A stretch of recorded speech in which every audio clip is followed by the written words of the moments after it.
Doctor ortho Ayurvedic oil and capsule, अब दर्द भी घुटने टेकेगा। ईरान ने डिएगो गार्सिया बेस पर दागी बैलिस्टिक मिसाइल, बेरूत पर इजरायली हमले तेज। ट्रंप ने ईरान के साथ युद्ध विराम से किया इंकार। ट्रंप ने नाटो देशों को कायर बताया। ममता बनर्जी ने लगाया केंद्र पर आरोप, कहा केंद्र सरकार एनआरसी और जनगणना के नाम पर लोगों की नागरिकता छीनने की योजना बना रही है। चुनाव के लिए बीजेपी अपने लिए बना रही है अनुकूल माहौल। मथुरा में गौरक्षक की क्रूर हत्या, फरसा वाले बाबा को ट्रक से कुचला गया, समर्थकों ने जाम किया हाईवे। सीएम हेमंत सोरेन के खिलाफ बयान देना पूर्व मंत्री योगेंद्र साव को पड़ा महंगा, कांग्रेस ने 3 साल के लिए निकाला।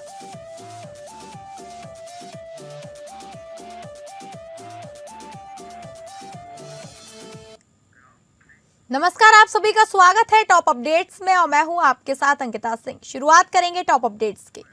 ईरान ने हिंद महासागर में स्थित डिएगो गार्सिया, जो कि अमेरिका और ब्रिटेन का संयुक्त सैन्य बेस है, पर 2 इंटरमीडिएट रेंज बैलिस्टिक मिसाइलें दागी हैं। ईरान की राजधानी तेहरान में 2 जोरदार धमाकों की आवाज सुनी गई। अमेरिका के राष्ट्रपति डोनाल्ड ट्रंप ने ईरान और अमेरिका इजरायल के बीच जारी संघर्ष पर अपनी सख्त टिप्पणी की। व्हाइट हाउस में पत्रकारों से बातचीत के दौरान ट्रंप ने कहा, हम बातचीत कर सकते हैं, लेकिन युद्ध विराम पर कोई विचार नहीं है। ट्रंप ने कहा कि जब आप आमने सामने वाले पक्ष को पूरी तरह से नष्ट कर रहे हैं तो युद्ध विराम नहीं होता। डोनाल्ड ट्रंप ने ईरान युद्ध के साथ न देने पर नाटो सहयोगी देशों पर नाराजगी जताई है। ट्रंप ने कहा कि नाटो देश कायर है और अमेरिका के बिना यह गठबंधन सिर्फ कागजी शेर है। पश्चिम बंगाल की मुख्यमंत्री ममता बनर्जी ने भाजपा पर तीखा हमला बोलते हुए आरोप लगाया है कि पार्टी ने राज्य में अनौपचारिक राष्ट्रपति शासन लगा दिया है और राज्य में विधानसभा चुनाव के बाद एनआरसी और जनगणना के नाम पर लोगों की नागरिकता छीनने की साजिश रची जा रही है। ममता बनर्जी ने चुनाव आयोग पर केंद्र सरकार के साथ मिलकर काम करने का आरोप लगाते हुए कहा कि प्रशासनिक फेरबदल के पैमाने ने आवश्यक सेवाओं को बाधित कर दिया और राज्य की स्वायत्तता को कमजोर कर दिया है, जिससे चुनाव वाले राज्य में राष्ट्रपति शासन जैसी स्थिति पैदा हो गई है। तृणमूल कांग्रेस के घोषणा पत्र जारी करने के बाद मीडिया को संबोधित करते हुए ममता बनर्जी ने कहा कि केंद्र सरकार विधानसभा चुनाव के बाद एनआरसी और जनगणना के नाम पर लोगों की नागरिकता छीनने की योजना बना रही है। यह मोदी सरकार की गहरी साजिश है। झारखंड के पूर्व मंत्री और कांग्रेस नेता योगेंद्र साव को मुख्यमंत्री हेमंत सोरेन के खिलाफ आपत्तिजनक बयान देना महंगा पड़ गया है। भारतीय राष्ट्रीय कांग्रेस ने बड़ा कदम उठाते हुए उन्हें 3 वर्षों के लिए पार्टी से निष्कासित कर दिया है। समिति के संज्ञान में यह बात आई है कि योगेंद्र साव लगातार सोशल मीडिया के माध्यम से राज्य की वर्तमान गठबंधन सरकार और मुख्यमंत्री के खिलाफ आपत्तिजनक एवं अनुशासनहीन टिप्पणियां कर रहे थे। बताया गया कि हाल ही में उन्होंने फेसबुक लाइव के जरिए भी सरकार के खिलाफ अनुचित बयान दिए, जिससे पार्टी की छवि पर नकारात्मक प्रभाव पड़ा। कांग्रेस ने इसे संगठनात्मक अनुशासन का उल्लंघन माना। खास बात यह रही कि झारखंड की मौजूदा गठबंधन सरकार में कांग्रेस भी साझेदार है। ऐसे में इस तरह के सार्वजनिक बयान पार्टी की मर्यादा के खिलाफ माने गए।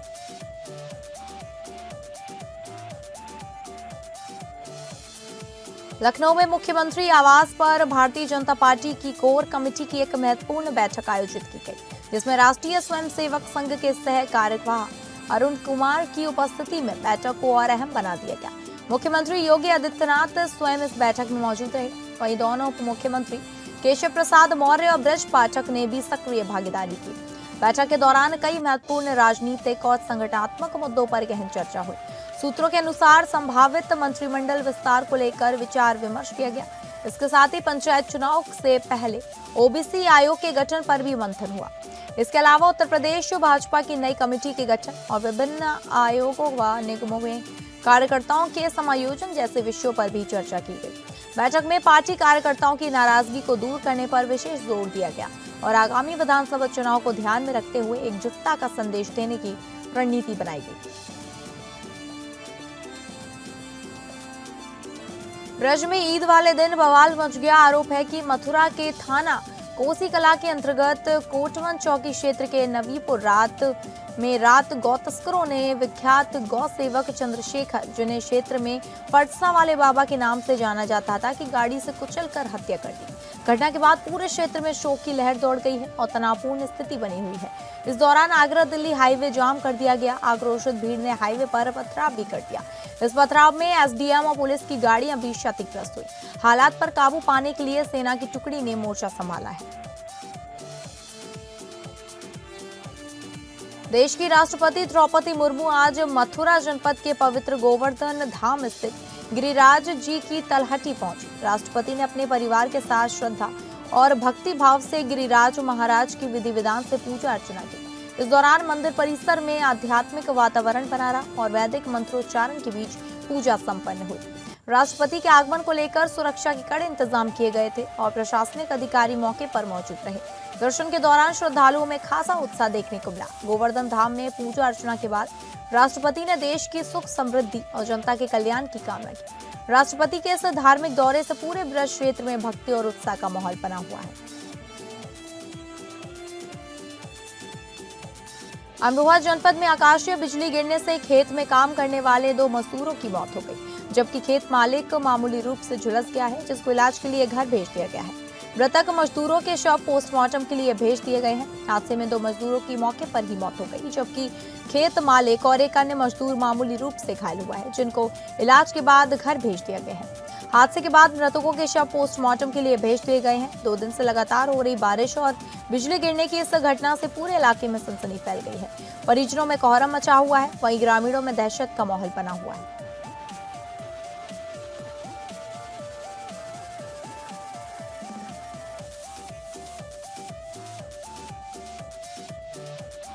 सदर कोतवाली क्षेत्र के NH 34 हाईवे पर उस वक्त अफरा तफरी मच गई जब 2 बाइकों के बीच जोरदार भिड़ंत हो गई। टक्कर इतनी भीषण थी कि एक बाइक अनियंत्रित होकर सड़क किनारे जा गिरी, बस के नीचे आ गई। हादसे में दोनों बाइक सवारों समेत कुल 5 लोग घायल हो गए। घटना के बाद मौके पर लोगों की भीड़ जुट गई और तुरंत पुलिस को सूचना दी गई। सूचना मिलते ही पुलिस मौके पर पहुंची और सभी घायलों को एम्बुलेंस की मदद से जिला अस्पताल भिजवाया गया। घायलों में से एक की हालत गंभीर होने के कारण उसे बेहतर इलाज के लिए कानपुर रेफर कर दिया गया है। फिलहाल पुलिस पूरे मामले की जांच में जुटी हुई है और हादसे के कारणों का पता लगाया जा रहा है।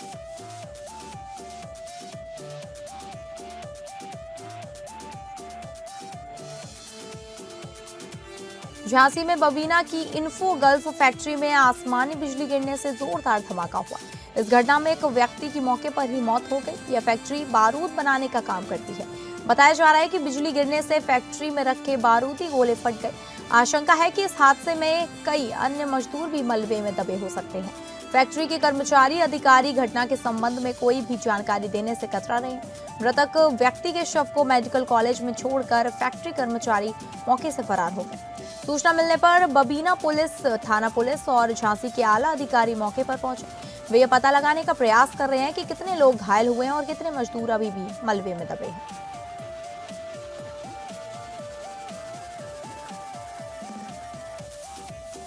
कन्नौज जिले के तिरवा कोतवाली क्षेत्र में करीब 10 साल के मासूम बच्चे की निर्मम हत्या का एक ऐसा सनसनीखेज मामला सामने आया है जिसको सुनकर सभी के होश उड़ गए।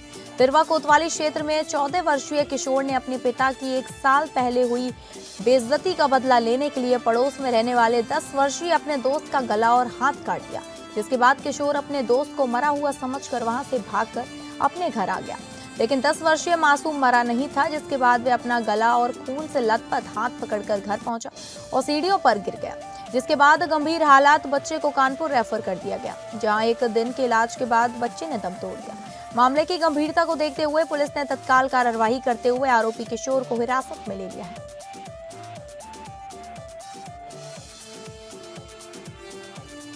कन्नौज जसोदा चौकी के पास जीटी रोड पर नशेबाज ने हंगामा किया। कन्नौज में जसोदा पुलिस चौकी से मैच 500 मीटर की दूरी पर नशेबाजों का आतंक सामने आया है। जसोदा क्रॉसिंग के पास कन्नौज फर्रुखाबाद जीटी रोड के बीचों बीच एक युवक शराब के नशे में लेट गया, जिससे राहगीरों और वाहन चालकों को भारी परेशानी का सामना करना पड़ा।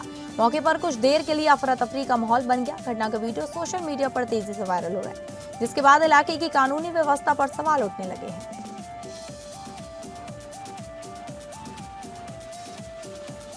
चंदारी रेलखंड पर ट्रेन किनारे जले गैस सिलेंडर मिलने की घटना का खुलासा करते हुए रेल सुरक्षा बल ने एक आरोपी को गिरफ्तार किया है। यह मामला 18 मार्च 2026 का है, जब ट्रैक किनारे 5 किलोग्राम का गैस सिलेंडर जली अवस्था में पाया गया था। सूचना मिलते ही आरपीएफ और स्थानीय पुलिस की संयुक्त टीम मौके पर पहुंची और जांच शुरू की। घटनास्थल से सिलेंडर के अलावा एक बैग, कपड़े, बर्तन, मोबाइल फोन और कुछ पहचान संबंधी दस्तावेज बरामद किए गए। मामले की गंभीरता को देखते हुए फॉरेंसिक साइंस लैब की टीम ने भी जांच शुरू की, जिसमें किसी भी प्रकार के विस्फोटक पदार्थ होने की पुष्टि नहीं हुई। जांच के दौरान बरामद मोबाइल और दस्तावेजों के आधार पर सामान की पहचान दिल्ली में रहने वाले व्यक्ति के रूप में हुई है। उससे पूछताछ की गई, जिसने उसमें बताया कि वह नशे की हालत में ट्रेन से यात्रा कर रहा था और इसी दौरान उसका सामान ट्रैक किनारे गिर गया। आरपीएफ ने आरोपी के खिलाफ रेलवे अधिनियम की धारा 153 और 164 के तहत मुकदमा दर्ज कर उसे गिरफ्तार कर लिया है।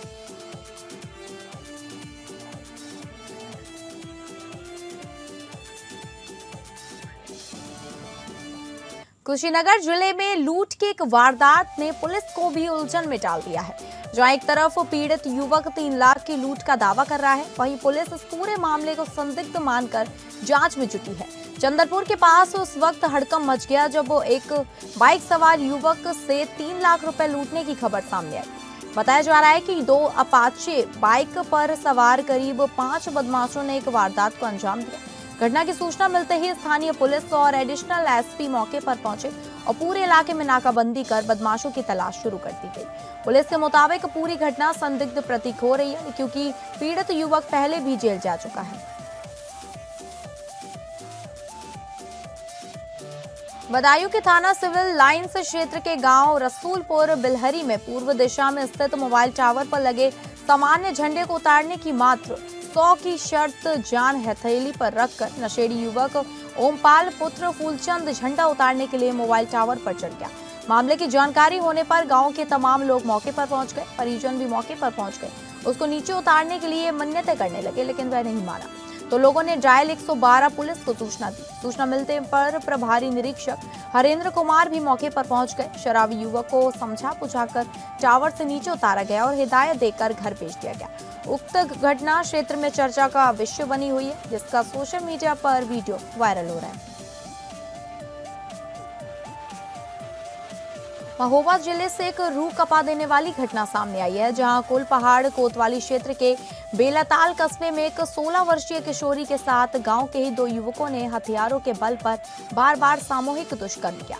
दरिंदगी का यह सिलसिला महीनों तक चलता रहा, जिसके चलते पीड़िता अब 6 माह की गर्भवती हो गई।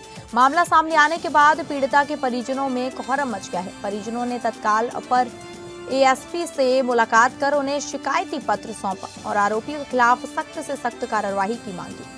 घटना की गंभीरता को देखते हुए पुलिस प्रशासन हरकत में आ गया। एएसपी के निर्देश पर तहरीर के आधार पर मामला दर्ज कर लिया गया।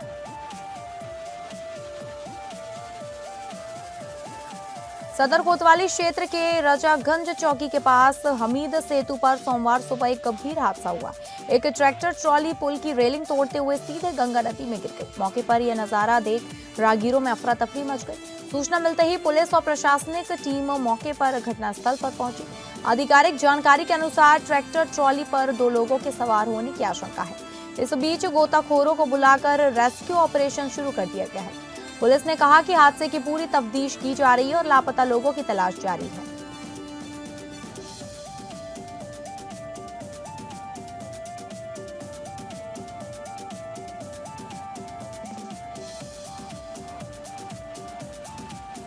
जौनपुर जिले में ईद उल फितर का त्योहार पूरे उत्साह, श्रद्धा और भाईचारे के साथ मनाया गया।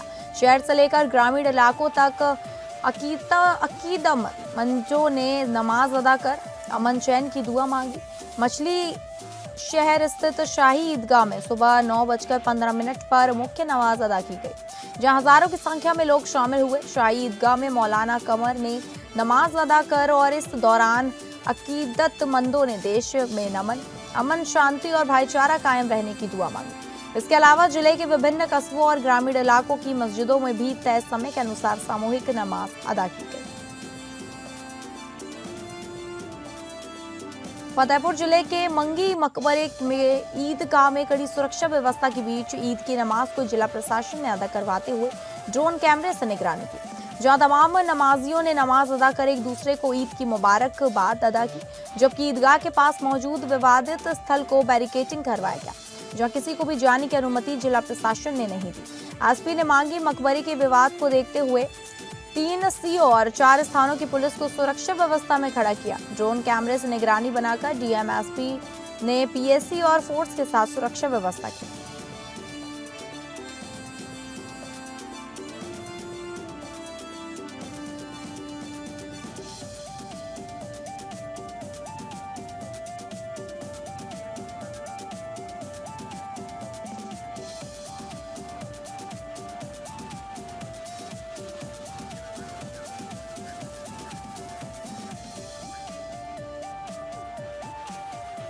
नितेश तिवारी की महाकाव्य फिल्म रामायण द इंट्रोडक्शन को लेकर फैंस का इंतजार अब खत्म होने वाला है।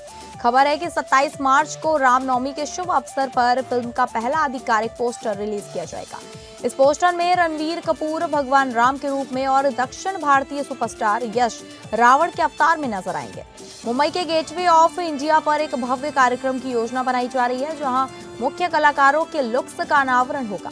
फिल्म में साई पल्लवी सीता और सनी देओल हनुमान की भूमिका में है। ऑस्कर विजेता हंस जिमर और AR रहमान का संगीत इस प्रोजेक्ट को अंतर्राष्ट्रीय स्तर पर ले जाने के लिए तैयार है।